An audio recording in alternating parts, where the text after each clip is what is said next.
Bom dia. Bom dia, harmonia. Tudo bem?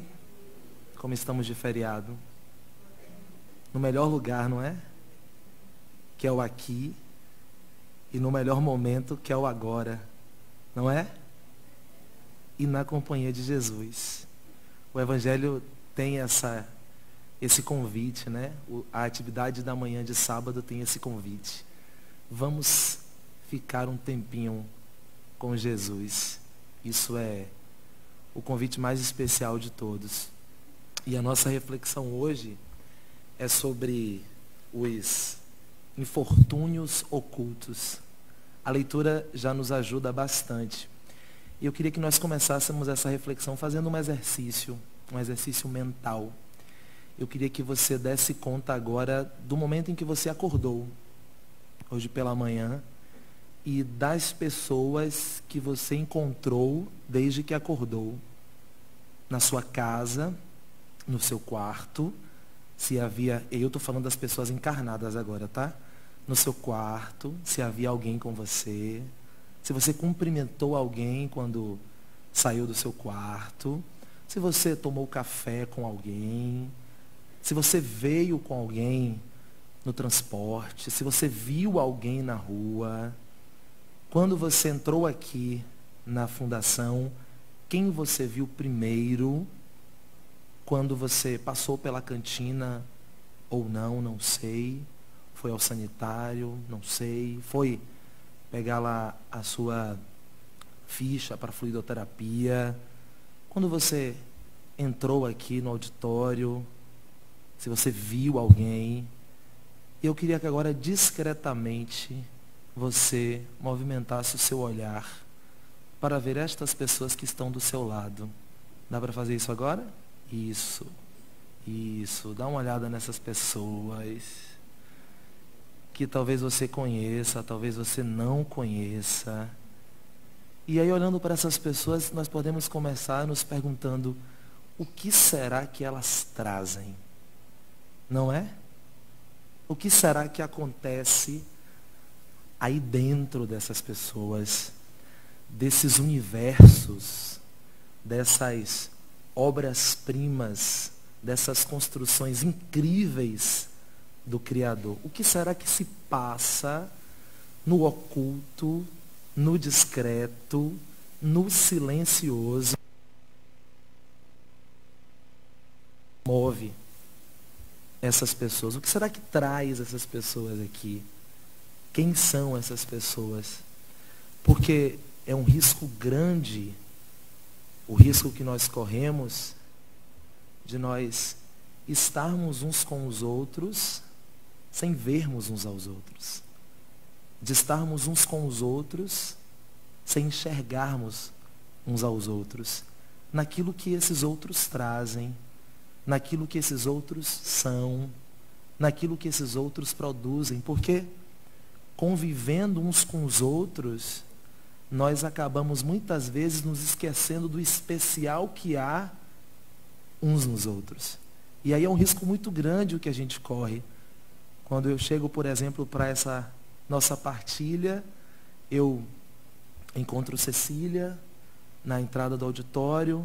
Cecília me dá um abraço carinhoso, me dá um beijo carinhoso, verbalmente me abençoa, e eu não consigo, por exemplo, olhar para ela me perguntando: o que será que Cecília traz hoje?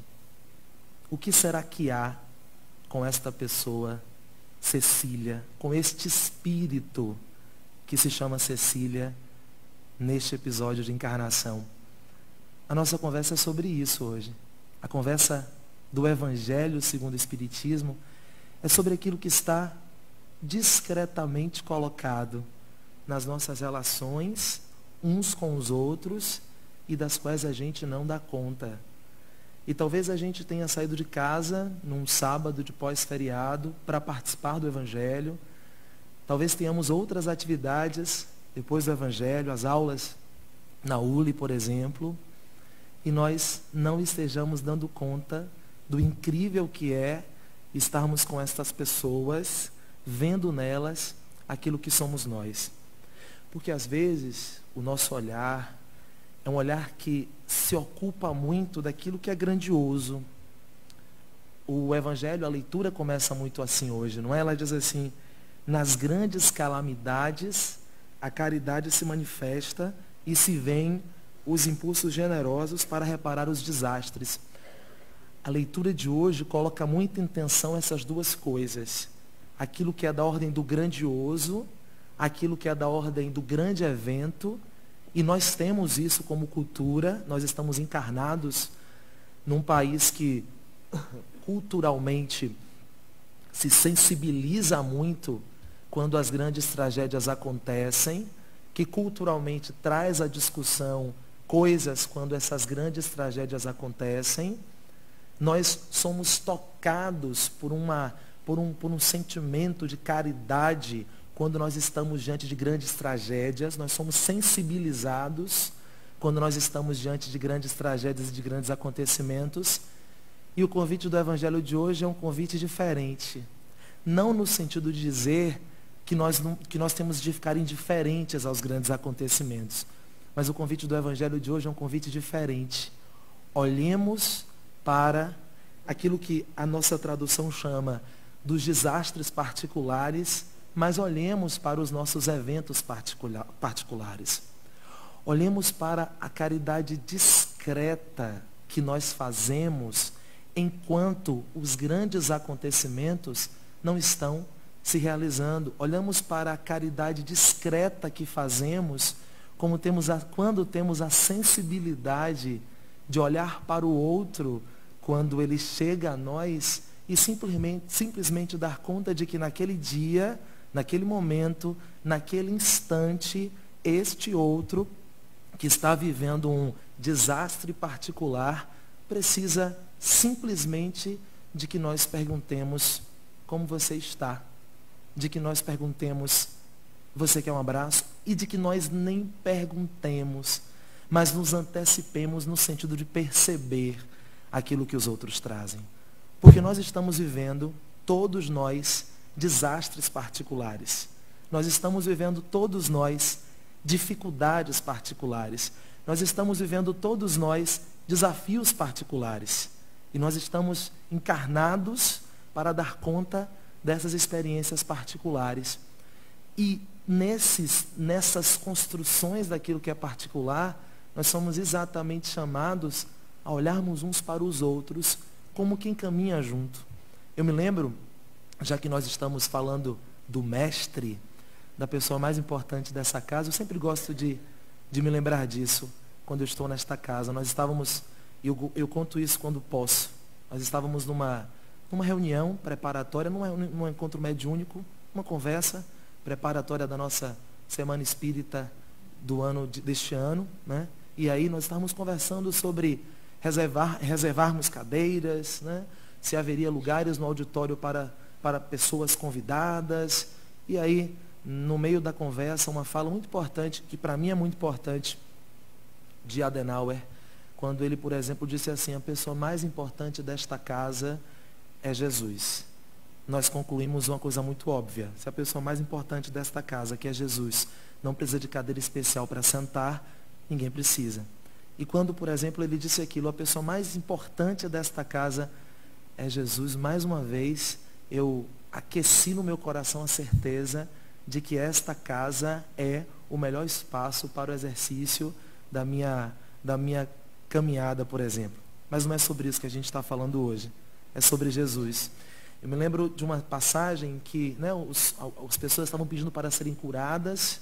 A cura acontece, mas a cura não acontece no momento específico, naquele momento exato. As pessoas vão se dando conta de que estão sendo curadas enquanto caminham.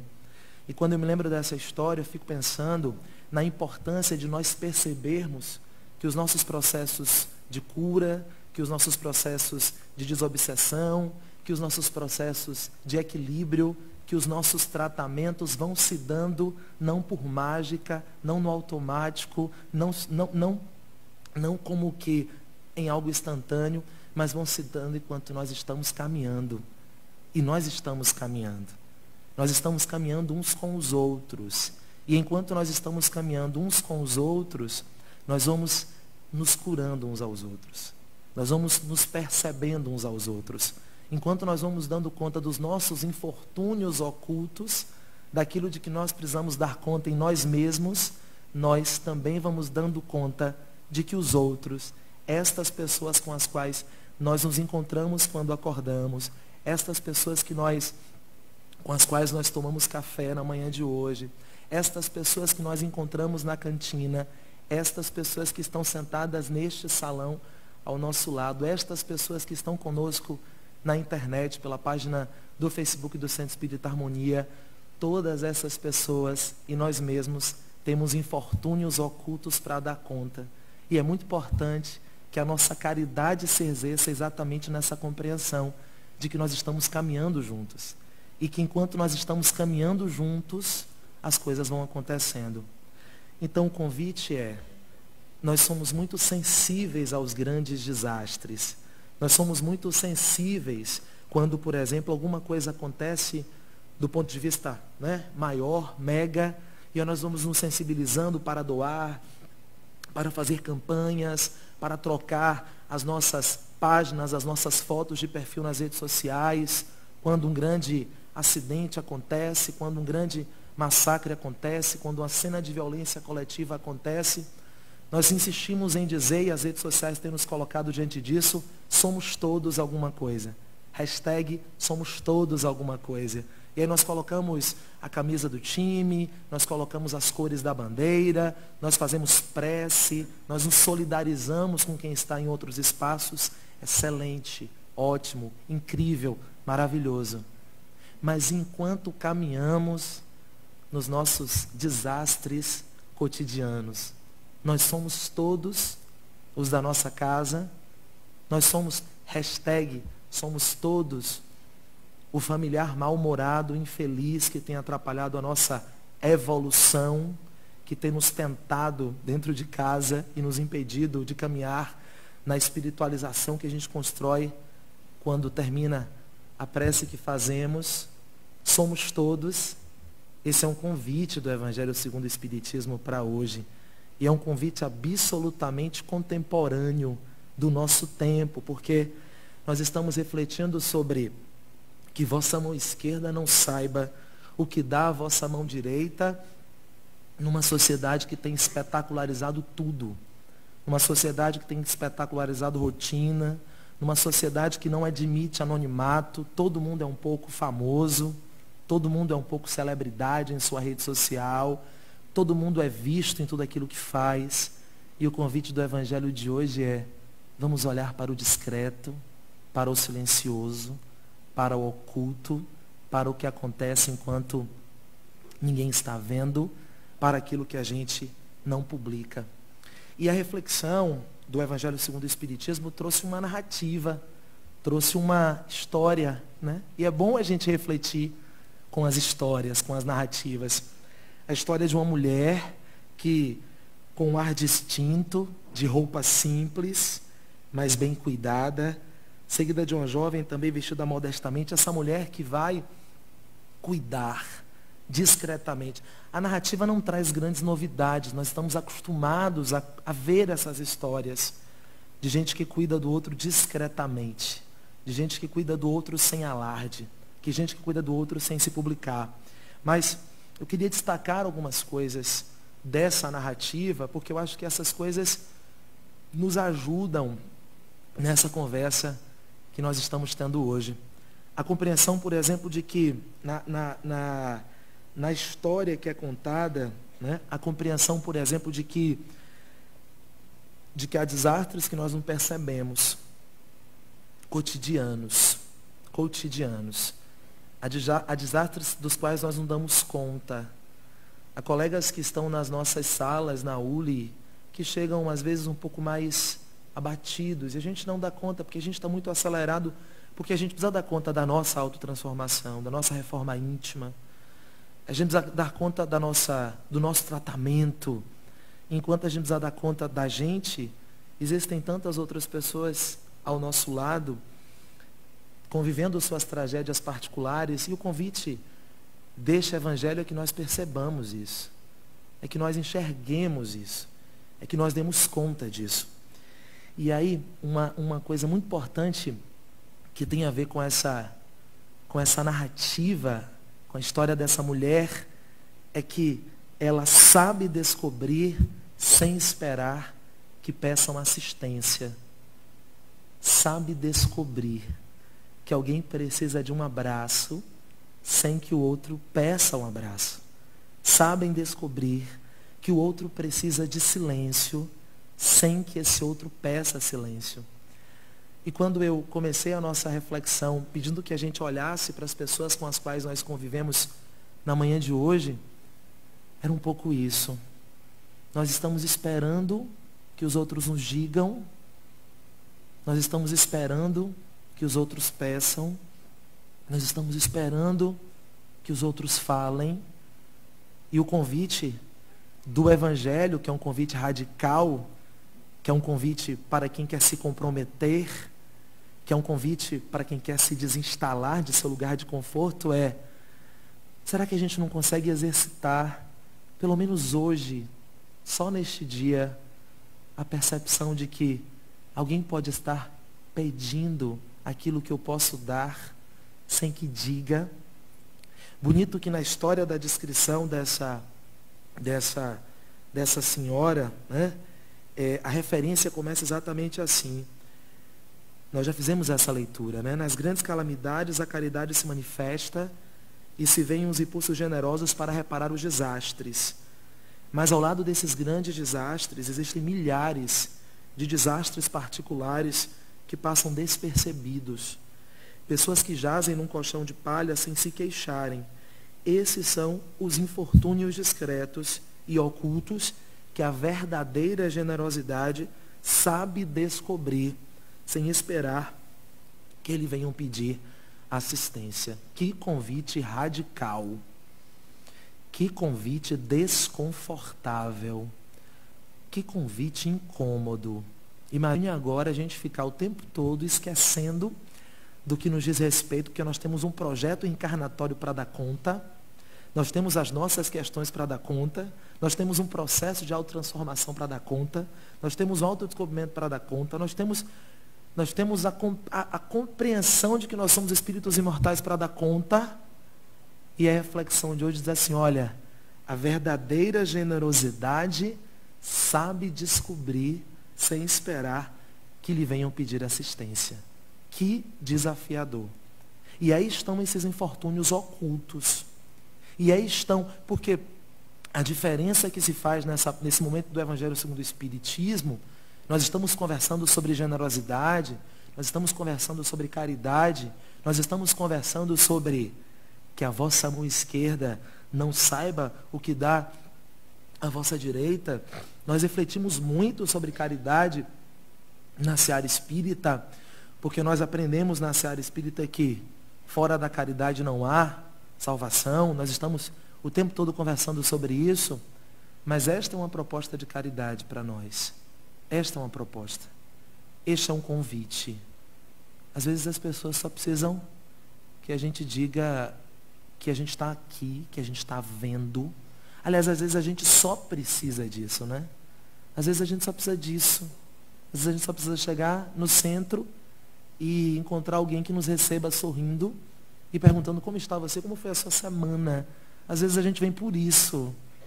Às vezes a gente está na aula do curso básico, são 2 horas de aula, uma teoria importantíssima, um expositor ótimo, um facilitador incrível, mas o que ficou daquele dia foi o abraço que a gente recebeu quando terminou a prece de fechamento da aula e a gente foi para casa se sentindo que havia um lugar em que a gente podia estar de maneira acolhedora, aconchegante, carinhosa. Este é sem dúvida um lugar para nós exercitarmos isso. Esta é uma casa para nós exercitarmos isso. Para nós exercitarmos a nossa capacidade de perceber o outro.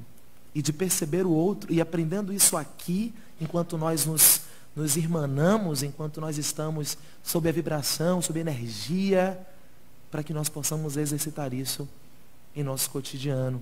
Chama a atenção nessa narrativa que o Evangelho segundo o Espiritismo nos traz, essa compreensão de que a verdadeira generosidade sabe descobrir. Chama a atenção nessa narrativa que foi lida no início da nossa atividade, a percepção que essa mulher tinha de que aquela atividade, aquela caridade que ela estava realizando com aquela família, era uma caridade de uma situação transitória. É interessante a fala que é trazida na tradução que a gente usa. Aquela família de infortunados não era uma família de, digamos, quer dizer, o Evangelho, a tradução diz isso, mendigos profissionais. O que essa tradução está nos dizendo? Não eram pessoas em situação de vulnerabilidade social, numa condição disso. Eram pessoas que estavam passando por um momento. E é exatamente isso. O cuidado, porque normalmente, quando estas tragédias maiores no nosso cotidiano, as enfermidades, normalmente nós nos mobilizamos mais. Então, há um familiar enfermo, há um familiar hospitalizado, nós normalmente nos mobilizamos mais. Quando fazemos, nos organizamos mais. Então a família se organiza, alguém vai passar a noite hoje, o outro vai passar amanhã, na próxima semana eu vou. Nós nos mobilizamos. E quando as situações são transitórias? E quando as pessoas também pedem a nossa ajuda, sem que estejam formalmente colocadas numa situação de quem de fato precisa disso? É dessa caridade que estamos falando hoje. São essas situações transitórias, são essas situações breves. É exatamente o exercício de paciência que nos chega quando nós percebemos, enquanto trabalhamos, que naquele dia, aquele sujeito não está no seu melhor dia. E é naquele dia que nós podemos exercitar a nossa benevolência, a nossa beneficência, a nossa caridade. É destes infortúnios que nós estamos falando, não dos infortúnios formais. Estes também são fundamentais, necessários, mas o convite é exatamente esse. Então, é muito clara a narrativa. Esta senhora que exercita o faz por entender que aquela família está numa situação transitória. Há um pai hospitalizado e há uma mãe que não pode dar conta daquelas crianças. Esta senhora, neste momento transitório, vai lá e faz isso. Estes infortúnios transitórios. O infortúnio transitório que é, hoje, por exemplo, nós termos nos estressado com as pessoas que vieram conosco, simplesmente porque nós combinamos de sair de casa às 7h15 e alguém atrasou e nós saímos de casa às 7h19. Este é o infortúnio transitório. E aí nós viemos para cá cheios de direitos, porque nós temos esse direito, porque o nosso direito não foi respeitado, porque nós tínhamos combinado isso, nós tínhamos acordado isso, portanto, estava todo mundo sabendo que era para sair de casa nesse horário, mas por algum motivo não deu. São infortúnios transitórios, discretos, pequenos, menores, não é? Será que alguém pode ostentar o título de pessoa caridosa só porque compreendeu que alguém não conseguiu sair no horário? Então, todos esses convites são convites que são feitos a nós, nesta reflexão. Quando, por exemplo, esta senhora não pergunta crença, não pergunta opinião. Quando, por exemplo, esta senhora, isso é muito bonito, é também da narrativa que nós escutamos agora há pouco, quando esta senhora, por exemplo, usa uma veste simples, discreta, porque ela não quer insultar a miséria com o seu luxo.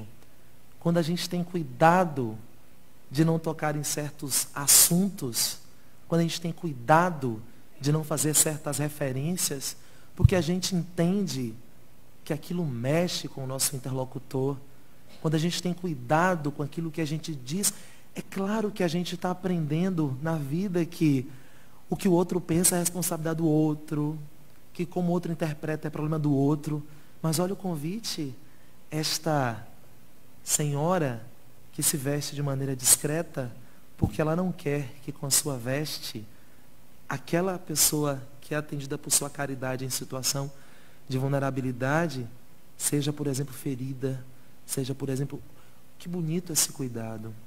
Mas a gente está reivindicando muito, né, o nosso lugar, a gente está reivindicando muito a nossa afirmação, a gente está reivindicando muito o nosso processo de construção de nós mesmos. Ok, ótimo, tudo bem, mas nós estamos diante de uma reflexão que diz, olha, alguém escolheu a roupa que ia vestir por ter cuidado com o outro. Por ter cuidado com o outro. Mas a gente entende que a gente precisa dizer. Porque é direito nosso dizer. Porque é direito nosso falar. Porque é direito nosso nos colocarmos. E é mesmo um direito nosso. É mesmo um direito nosso. O convite aqui não é o nosso apagamento, não. Mas é exatamente essa percepção do outro naquilo que é discreto. Porque a caridade que a gente está sendo convidado a fazer hoje é essa caridade discreta. Se selecionar a roupa que a gente usa, ou as palavras que a gente diz, é uma forma simbólica de caridade, uma forma concreta de caridade, ou se isso é só metáfora, ou se isso é só figura de linguagem, aí a gente vai dar conta como a gente pode. E aí quando, por exemplo, a filha vai, né, essa senhora, e a filha quer fazer caridade também, a filha quer, e a mãe diz, olha, minha filha, você não pode fazer agora porque você não tem nada para dar de seu. Se você doar o que eu estou lhe doando, né? Esse é o fragmento que interessa aqui, ó. Para que esta veste simples é que não quer insultar a miséria com seu luxo, porque se faz acompanhar por sua jovem filha, é para que aprenda como se deve praticar a beneficência. Sua filha também quer fazer caridade, mas sua mãe lhe diz, o que podes dar, minha filha, se não tens nada de teu? Se te dou algo para dares aos outros, que mérito terás? Na realidade, seria eu quem está fazendo a caridade. O que temos para dar de nosso, que nos é próprio? Temos. O sentimento que eu tenho quando me coloco diante dessa passagem e nas experiências aqui na casa, no Centro Espírita Harmonia, na Universidade Livre do Espírito, é simplesmente que nós estamos aqui para sermos cuidados e para cuidarmos uns dos outros. Para sermos acolhidos e para acolhermos uns aos outros. É como se essa casa fosse um grande pretexto, é como se nós disséssemos, olha, vamos nos encontrar ali para lembrarmos uns aos outros que nós estamos caminhando, que nós estamos juntos, que nós temos os nossos infortúnios pessoais todos e que nós temos o que podemos dar que seja nosso? O cuidado, o acolhimento, o abraço, a prece, a caridade material, o silêncio. Nós conversamos muito sobre isso quando falamos de trabalho voluntário aqui na casa, na ULI. Nós falamos muito sobre isso. O que podemos dar? O que podemos dar a essas pessoas? O que sabemos fazer? Aí eu gosto muito de trazer a experiência do curso básico de Espiritismo, porque é o meu lugar de identidade aqui nessa casa. O que podemos dar trabalhando no curso básico de Espiritismo? O sorriso de quem recepciona enquanto pede que se faça a presença. O olhar atencioso de quem anota o número de telefone porque o aluno não está recebendo a mensagem no WhatsApp. O que a gente pode dar? Porque, de repente, a gente acha que só é possível fazer o bem, cuidar dos outros, fazendo, por exemplo, a palestra, coordenando, por exemplo, a atividade. Às vezes a gente está fazendo muito mais quando simplesmente a gente recebe o outro. Desculpem a insistência nisso, mas é exatamente esse o convite que chega, no discreto, no silencioso, enquanto não se vê, porque isso é forma de cuidado. E aí a narrativa vai terminando, né? Quando a benfeitora vai terminando e alguém procura essa benfeitora, contudo um dia um acontecimento imprevisto conduziu até sua casa uma de suas protegidas a oferecer-lhes seus trabalhos. Esta a reconheceu e quis abençoar sua benfeitora. E a benfeitora disse, cala-te. Disse-lhe ela, não digas nada a ninguém. Assim também falava Jesus. Nós estamos diante de Jesus agora, olhando para esta pessoa, no convite a esse processo. E aí, talvez o convite seja, olhando para aquilo que é pequeno, para aquilo que é discreto, nós pensarmos nos pequenos projetos dos quais nós precisamos dar conta. Porque, às vezes, a gente espera projetos reencarnatórios incríveis, não é? Eu reencarnei com uma grande missão. Eu sou um espírito de missão. Às vezes é nesse discreto, nesse cotidiano, nesse silencioso, que a nossa autotransformação vai acontecendo. E aí nós admiramos esses grandes espíritos que têm, os espíritos superiores, que tiveram grandes missões. Muito bom, importantíssimo, importantíssimo. Fizeram aquilo que lhes cabia.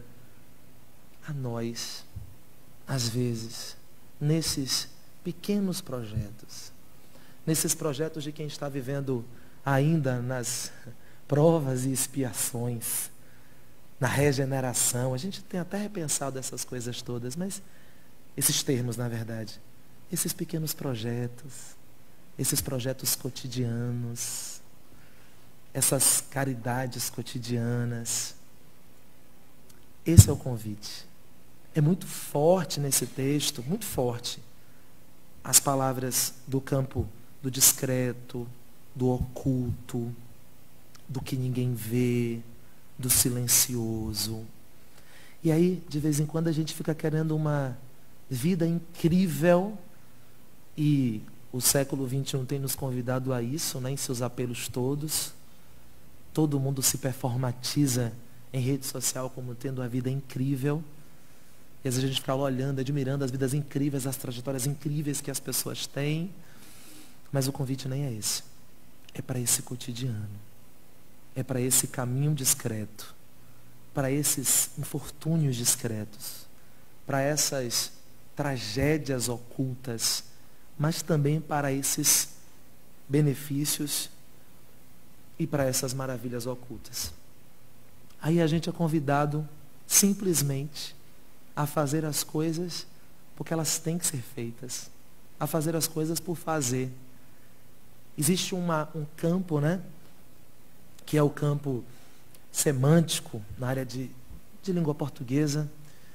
Existem palavras, conjunções, termos, que são palavras do campo da finalidade. Essas palavras geralmente são representadas por para que, a fim de que, para. E nós ficamos muito nisso, né? Fez isso para, fiz isso para, fiz isso para, ou então fiz isso pois. E o convite é, nessa reflexão sobre que vossa mão esquerda não saiba o que dá a vossa direita, o convite é, façamos, simplesmente, porque é natural fazer. Façamos porque integramos. Façamos porque... Por que não faríamos? Por que não faríamos? O convite é que nós entendamos que nós estamos cuidando uns dos outros simplesmente porque é da nossa natureza cuidar uns dos outros. Nós estamos praticando o bem simplesmente porque nós integramos o bem. Nós estamos exercitando a bondade simplesmente porque nós integramos a bondade. E não porque nós estamos preocupados com a quantidade de bônus hora que vamos acumular. Porque aí a gente volta a uma mentalidade que a gente está tentando superar, que é uma mentalidade bancária, salvacionista, uma compreensão de que a gente está fazendo porque a gente não quer ir para o inferno. E a gente está na casa espírita, revendo esse conceito, saindo dessa memória, saindo desse imaginário, mas é como se nós estivéssemos mais uma vez repetindo os mesmos procedimentos. Porque a gente está abraçando o outro simplesmente porque a gente quer encontrar um bom terreno em nosso lar. E não porque a gente entendeu que é no abraço que é natural. Porque a gente está cuidando do outro, porque a gente entende que a gente tem que se melhorar. Num projeto que é quase um projeto de salvação, com o qual a gente também está tentando se rever. Que convite esse que o Evangelho nos faz para percebermos o oculto e para darmos conta de que a nossa mão esquerda não precisa saber, no sentido de que nós estamos fazendo porque é nosso, porque é natural, porque nós integramos. Nós estamos fazendo porque nos pertence. E aí está o grande convite. E aí está a grande provocação. Porque senão a gente fica muito nas grandes obras. Senão a gente fica muito nas grandes, nos ídolos, nos mitos. E aí nós vamos, mesmo não lidando nesta casa e na compreensão espírita, mesmo não lidando com esses ídolos, mesmo não representando esses ídolos, nós acabamos repetindo isso. E nós também com esses ídolos acabamos, não vemos, por exemplo, as pessoas que estão ali. A pessoa que está ali. Então, nós estamos lidando, por exemplo, com a figura do Francisco de Assis, sem, por exemplo, nos inquietarmos sobre a pessoa Francisco de Assis. Nós estamos lidando com o ícone Chico Xavier, sem também pensarmos, eu gosto muito da cena, não é? A gente vê isso em filme, a turbulência lá, e o avião cai, mas não cai, e Chico Xavier se desespera e começa a entrar naquela, eu adoro aquela cena, começa a entrar num pânico, numa coisa, e aí Emmanuel só diz, morra de, né? Pede educação, se comporte. A pessoa, né? Vai morra de forma educada. Né? A pessoa, que incrível a pessoa. Que incrível a pessoa. Que incrível. Porque a gente corre muito esse risco. A gente corre muito esse risco de transformar no mito, no ídolo, a pessoa. É bom quando a gente convive com a pessoa.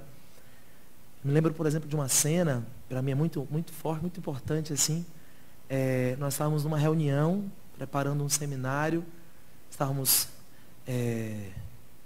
alguns conversando sobre o seminário, estávamos na secretaria da ULI, e aí entrou uma criança, um menino, filho de uma trabalhadora da ULI também. Nós estávamos reunidos, a criança entrou, abraçou todo mundo, beijou todo mundo. A Adenal estava na reunião, ela foi lá diante dele, fez um carinho assim no rosto dele, beijou o rosto dele. E naquela hora eu olhei para ele e pensei, é uma pessoa feliz, quer dizer, desconcertada por conta daquela cena de carinho tão inusitada da criança que invadiu a reunião e foi lá dar um beijo no rosto. A pessoa. Então, que convite, esse convite que o Evangelho está nos fazendo hoje. Incríveis estas pessoas com quem nós convivemos, em suas dificuldades, porque todos nós estamos em tratamento, de uma forma ou de outra. Todos nós que estamos aqui, estamos em tratamento, estamos em processo de educação, estamos aqui para isso. E é preciso que a gente olhe assim, uns para os outros. Que a gente aprende isso, né? É preciso ter cuidado. Vamos ter cuidado com a maneira como lidamos com os outros, porque a gente não sabe o que essas pessoas estão vivendo e cada uma está dando conta de suas tragédias a seu modo. A seu modo. Já pensou se a gente fosse entregar um microfone aqui para cada um contar a história do que traz aqui? Deixa eu lhe contar uma coisa. Você não é a única pessoa. Todos nós estamos aqui nesse mesmo lugar, caminhando juntos. Vamos nos curando enquanto caminhamos. E é por isso que esse é o convite. É por isso que essa é a caridade que nós somos convidados e convidadas a exercitar hoje. Olhemos para o oculto, para o silencioso, para o discreto, para o que as pessoas não dizem. Reparemos no que as pessoas não dizem. Nos coloquemos neste exercício de quem entende que nós estamos juntos, caminhando juntos, vivendo juntos esse mesmo processo. Para a gente terminar essa conversa, eu só queria trazer um parágrafo de uma narrativa também de reportagens de Além Túmulo, né? Psicografia de Chico Xavier pelo espírito Humberto de Campos. E aí lá num capítulo do texto sobre caridade e desenvolvimento, a gente tem uma narrativa também de outra senhora. A narrativa daqui é sobre uma senhora, daqui também é. Mas é uma outra senhora que descobriu o espiritual, descobriu a espiritualidade, passou a viver completamente envolvida nisso, abandonou a casa, a família, né? E aí, já para o finalzinho, que um amigo espiritual tinha aconselhado que ela fizesse, que ela se desenvolvesse espiritualmente. E ela se envolve muito nesse desenvolvimento espiritual, né? Fica no transcendente, sobe o Monte Tabor, fica lá, vendo transfigurações, ou como a gente queira chamar, esquece um pouquinho da realidade que a cerca. Depois que ela entende que ela se equivocou, um outro amigo espiritual diz isso para ela. Reportagens de Além Túmulo. Quando o amigo espiritual te aconselhou o desenvolvimento, procedeu sabiamente. Todos precisamos desenvolver sentimentos nobres, compreensões justas, noções santificantes. Quanto a faculdades psíquicas, é indispensável considerar que toda criatura as possui, em maior ou menor grau. Há, sim, trabalhadores com tarefas definidas nesse particular. No entanto, não podem fugir à espontaneidade, como não escapaste à missão de mãe. E olvidaste, porventura, que ser mãe é ser médium da vida? Ignoras que o lar constitui seção permanente, onde a doutrinação e a caridade com os filhos pedem, às vezes, sacrifício secular? Não abandones a cooperação de amor junto às amigas do mundo. Prossegue servindo aos semelhantes, dentro das possibilidades justas. Alivia o sofrimento dos que choram no plano invisível. Porque a gente, às vezes, corre esse risco de exercer a caridade só enquanto a gente está em trabalho mediúnico recebendo quem sofre. Enquanto a gente está o tempo todo precisando exercitar isso com os que estão ao nosso lado e que encarnaram conosco exatamente também para nos ajudar nesse propósito. Então, não esqueças a reunião permanente da família, na qual tens evangelizações e testemunhos a todos os minutos do dia e da noite. Para poder cooperar nos campos imensos da esfera visível e invisível, é preciso saber cultivar o canteiro da obrigação própria. Volta, minha amiga, e que Deus te abençoe. Que Deus nos abençoe. Muito obrigado.